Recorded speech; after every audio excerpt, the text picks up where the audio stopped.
Okay, so to continue, strategic marketing planning and analysis are integral components of a successful marketing strategy. This process involves a systematic approach to understanding the market, identifying opportunities and threats, setting clear objectives, and developing effective plans to achieve organizational goals. The foundation of strategic marketing planning lies in a comprehensive analysis of both the internal and external environments. Internally, organizations assess their strengths and weaknesses, evaluating resources, capabilities, and core competencies. External analysis involves examining market trends, industry dynamics, and competitive forces. Conducting a SWOT analysis provides a structured framework for this assessment, helping organizations identify key areas to leverage and challenges to address. And to give us more details about the topic, let us all welcome our presenter. Go ahead. Thank you po, Doc. Narinig po ba ako?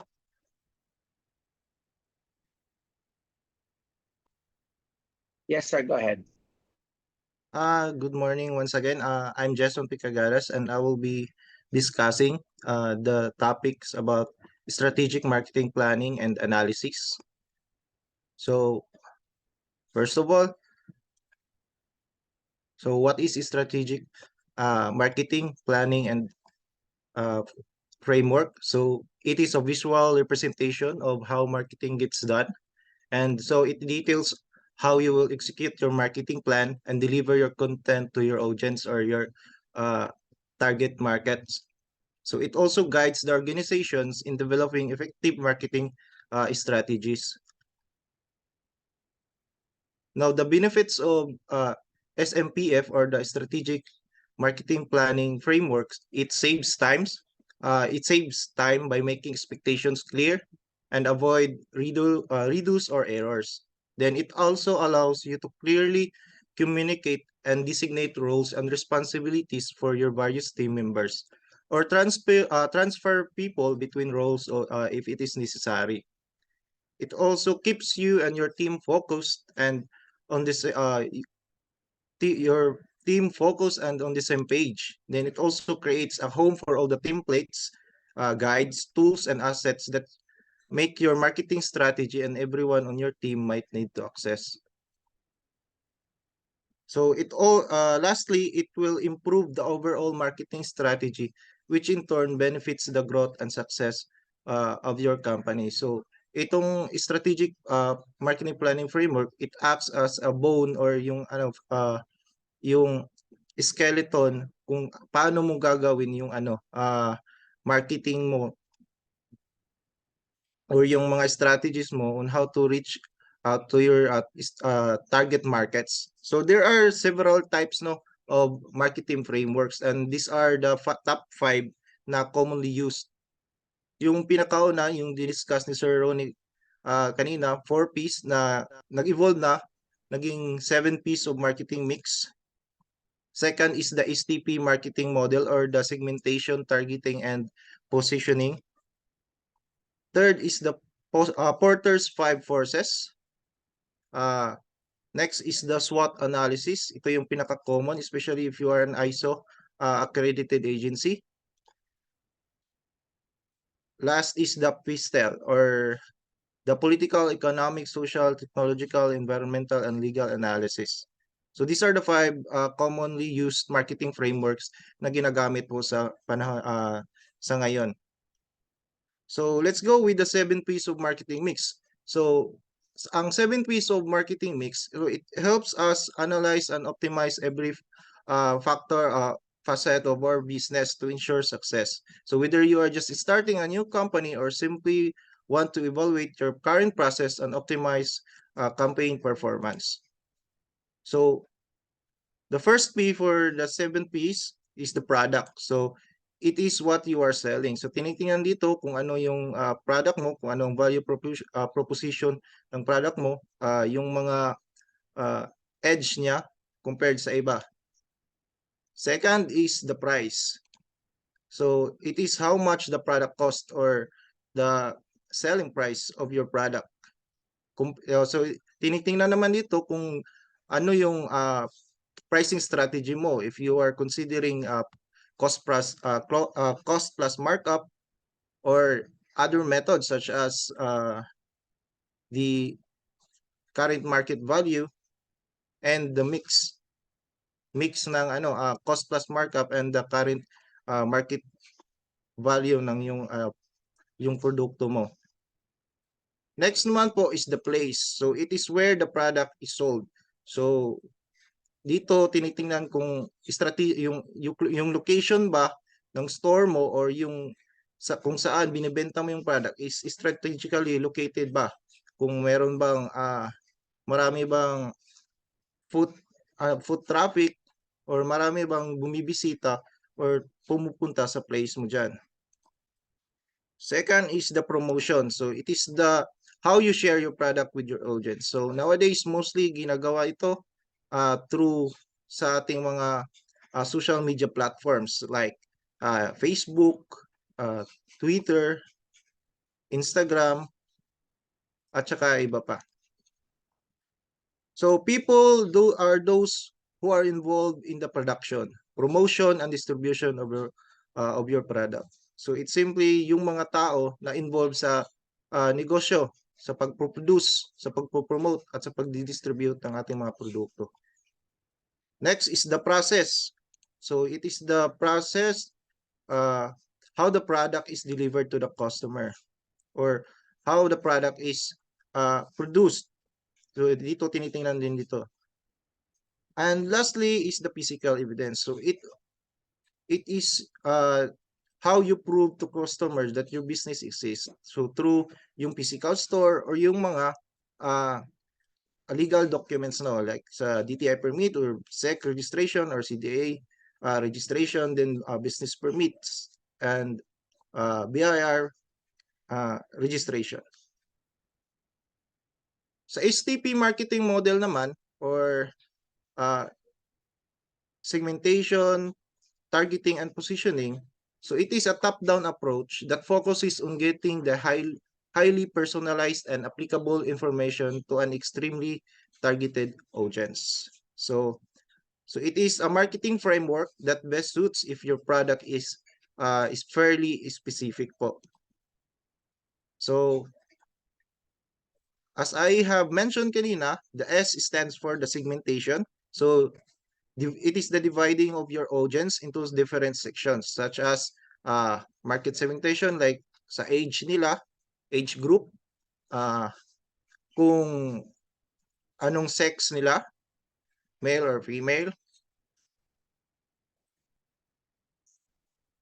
yung geographical location nila, that is also one para ma-segment yung ating market audience. Second is the targeting or the T.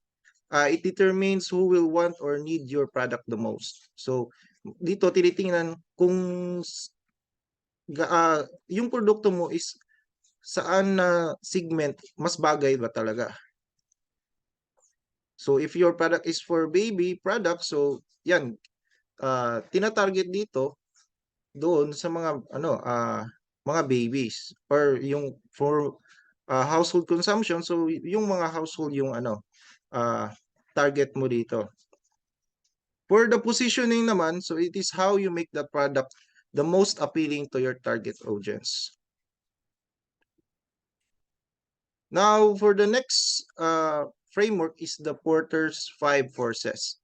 So it looks mostly at the outside factors that could affect the success of your business. So it includes pinakauna yung supplier power.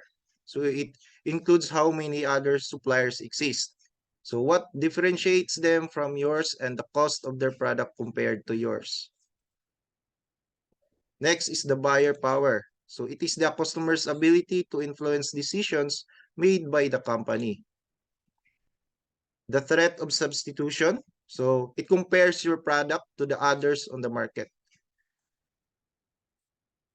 Threat of the new entry. So it refers to what are the barriers that might you face while you enter the market. And lastly is the competitive rivalry. These are some other outside factors that might affect how your product performs compared to the competition. Now, for the environmental scanning, so sabi nga ni Doc Abante kanina, so it is the process of monitoring, evaluating, and disseminating information from external and internal environments to the key people within the organization. So it is also a systematic approach to understanding the forces and factors that can impact the organization. So ang environmental scanning, so it involves both the micro-environmental factors or the external and the micro-environmental factors or the internal. While the SWOT analysis naman, it is the strategic planning tool that helps organizations identify their internal strengths, weaknesses, as well as external opportunities and threats. So it is a framework for understanding the current state of the organization and devising the strategies to leverage strengths, addresses weaknesses, capitalize on opportunities, and mitigate the threats. So for the environmental scanning, under sa macro environmental factors, ginagamit dito yung PESTEL nga approach or the PESTEL analysis. So we have P for the political, so it covers the government policies, stability, and the regulations within sa area nyo, municipality ba, city, or sa province. Next is the economic. So economic conditions, inflations, and the exchange rates. So dito tinitingnan yan. Next is the social or the cultural trends, the demographics, and social values. We have the technological advancements and innovations, especially nowadays that grabe yung technological advancements natin, and the development of new technologies such as AIs. The environmental or the sustainability, tinitingnan dito yung sustainability and ecological factors ng isang produkto. And the legal factors, the laws and regulations affecting the industry. When it comes to micro-environmental factors naman, ang tinitignan naman dito are the customers, the preferences, behaviors, and the needs of the customers, the competitors, the actions, their strategies, their strengths and weaknesses, the suppliers, so yung bargaining power nila at reliability ng mga suppliers, the intermediaries, the distribution channels, retailers, and agents. And lastly, the public, yung mga media groups, government bodies, and the other interested parties. Now, for my last topic about the SWOT analysis. Ang SWOT analysis, so the S stands for the strengths. The W stands for the weaknesses of the organization or the company. O stands for the opportunities, and T for threats. So, ang strengths and weaknesses are the internal factors na tinitingnan. So, this can be seen within the organization, while the opportunities and threats are the external factors. So, mostly sa external factors, medyo wala tayong hawak dyan or hindi natin gamay yung mga factors na ito. For example, for strengths, these are the internal attributes and resources that give the organization a competitive advantage. Example for that is the strong brand, skilled workforce, and an efficient process. Example of the weaknesses naman are the attributes and resources that place the organization at a disadvantage. Ang example naman yan is lack of resources, outdated technology, poor brand image. For the opportunities naman or the external factors, it is the external factors that the organization could exploit to its advantage. So example, yung mga emerging market trends, technological advancements, changing consumer trends. And for the weaknesses naman, those are the external factors that could pose challenges or risk to the organization. Example naman ito are the intense competition, economic downturns like yung COVID-19, and other regulatory changes. Example ng regulatory changes is if you have a convenience store and you are selling ano you are selling alcoholic products and your store is situated within uh 500-kilometer radius sa sa school or sa may church nyo, then ang municipality or city nyo is gumawa ng isang ordinance na pinagbabawal ang pagbenta ng alcoholic products within 1,000-kilometer radius from the schools and church. So that is an example of regulatory change po. So to end my presentation, marketing is not about selling products. It's about creating relationships, solving problems, and fulfilling dreams. So thank you po and good morning. Okay. As I mentioned earlier, no, the foundation of strategic planning, of course, lies in the comprehensive analysis of internal and external environment. Once the analysis is complete, organization can formulate their marketing strategy. And this involves defining clear and measurable marketing objectives that align with overall business goals. Objectives should be specific, no, measurable, achievable, realistic, and time-bound. Setting these objectives provides a roadmap for the marketing team and helps guide decision-making throughout the planning and implementation stages. Segmentation, targeting, and positioning are critical components of strategic marketing planning. Organizations identify and analyze different customer segments. Now, choose target market based on a strategic fit and position their products or services to meet the specific needs for those chosen segments.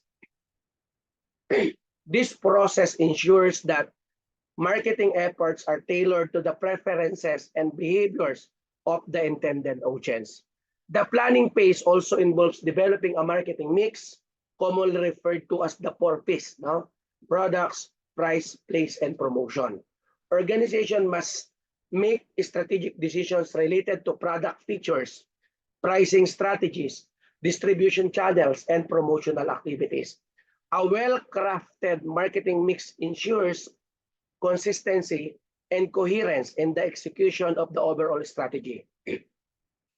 In the context of digital marketing technology or digital marketing, technology plays a crucial role in strategic planning and analysis.